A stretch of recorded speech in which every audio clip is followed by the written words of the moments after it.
அண்ணே நம்ம வண்டியை கம்ப்ளீட்டா ரெடி பண்ணோம்ண்ணே. என்னென்ன கம்ப்ளைண்ட் இருக்குன்னு சொல்றேன், நோட் பண்ணிக்கிறீங்களா? அப்படியாண்ணே, இந்த இருங்க அந்த ஓனரை வர சொல்றேன். அண்ணே ஒரு வண்டி சர்வீஸ்க்கு வந்திருக்குண்ணே. தம்பி என்ன ஏதுன்னு கொஞ்சம் நீயே பாரேன். அண்ணே அதெல்லாம் செட் ஆகாதுண்ணே, நீங்க வாங்கண்ணே. தம்பி நம்ம வண்டி வேலை முடிஞ்சா எவ்வளவு பில்லு? நம்ம வண்டி முடிச்சிட்டேன். பில்லா இந்த ஒரு நிமிஷம் இருக்க வரேன். அண்ணா இந்த ஹோண்டா கஸ்டமர் வந்துட்டாங்கண்ணே, பில்லு கேக்குறாங்க.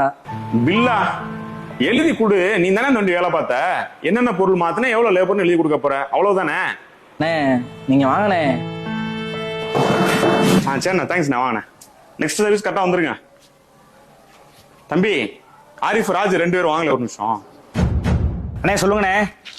ஏன் கஸ்டமர் அட்டன் பண்றதுக்கு 2 பேரும் பயப்படுறீங்க? அது எதுக்குன்னே தேவையில்லாத வேலை, நீங்களே பாத்துக்கோங்க. அதை தேவையில்லாத வேலையா? அப்புறம் இதெல்லாம் எப்பதான் கத்துக்கிற போறீங்க? அட ஏனே நீங்க வேற, அவங்கிட்ட பேசுற நேரத்துல 2 வண்டியை சேர்த்து வேலை பார்த்துட்டு போயிடலாம்ண்ணே. அப்ப கடைசி வரைக்கும் 2 பேரும் இதே இடத்துல இருக்கணும்னு ஆசைப்படுறீங்க. அடுத்த லெவலுக்கு போக வேணாம். போங்க போய் வேலையை பாருங்க, எல்லாத்தையும் கத்துக்கணும்னு நினைங்க. போங்க. சரிண்ணே. அதான் வேலையை கத்துக்கிட்டோம்ல, அது போதாதா? இல்லடா, அவர் எந்திரிக்க விடாம எல்லா வேலையும் நம்மளே பார்க்கணும்னு நினைக்கிறாருடா. தம்பி ஒரு நிமிஷம். கரெக்ட் தான், ஆனா அதுல ஒரு சின்ன திருத்தம். நான் மட்டும் நோகாம இருக்கணும் இல்ல, என்ன மாதிரி நாளைக்கு நீங்களும் நோகாம இருக்கணும் தான். ராஜு நீ என்ன சொன்ன அவன்கிட்ட? அதான் வேலையை கத்துக்கிட்டோம்னு சொன்னேன். அப்புறம் எதுக்குப்பா கஸ்டமருக்கு பில் போறதுக்கு என்ன வந்து கூப்பிட்ட? என்ன சொல்ல போற கஸ்டமர்ட்ட?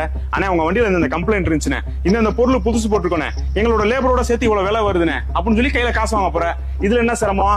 ஆரிஃப் நீ என்ன பண்ற? ஏதாச்சும் கஸ்டமர் கம்ப்ளைண்ட் சொல்ல வந்தா உருவன்னு என்ன எப்படியாவது கூப்பிடுற. ஏன் கஸ்டமர்ட்ட என்ன கம்ப்ளைண்ட் நீனே கேட்க வேண்டியதானே? நான் கம்ப்ளைண்ட் எடுத்து அந்த வண்டியை ஓன்ட்ட வேலை பார்க்க கொடுக்கறத விட நீயே கஸ்டமர்ட்ட கம்ப்ளைண்ட் எடுத்து அந்த வண்டியை வேலை பாரு. ஒவ்வொரு நட்டுப்பொழியும் தொடும் பொழுது கஸ்டமரோட மூஞ்சி வந்து போகும். மொத்தத்துல நம்ம தொழில் இல்ல, எந்த தொழிலா இருந்தாலும் வேலைங்கிறது 20% தான், கஸ்டமர் ஹேண்ட்லிங் தான் 80%. கஸ்டமரோட சூழ்நிலையை புரிஞ்சு நல்ல முறையில பேசி எவன் கரெக்டான வேலையை செஞ்சு கொடுக்குறானோ அவன் தான் வாழ்க்கையில உண்மையான வளர்ச்சிக்கு போக முடியும். போங்க போய் வேலையை பாருங்க. என்னடா பங்காளி இப்படி பேசி விட்டாரு? அவர் சமாளிக்கிறதுல கிங்குடா. நீங்கடா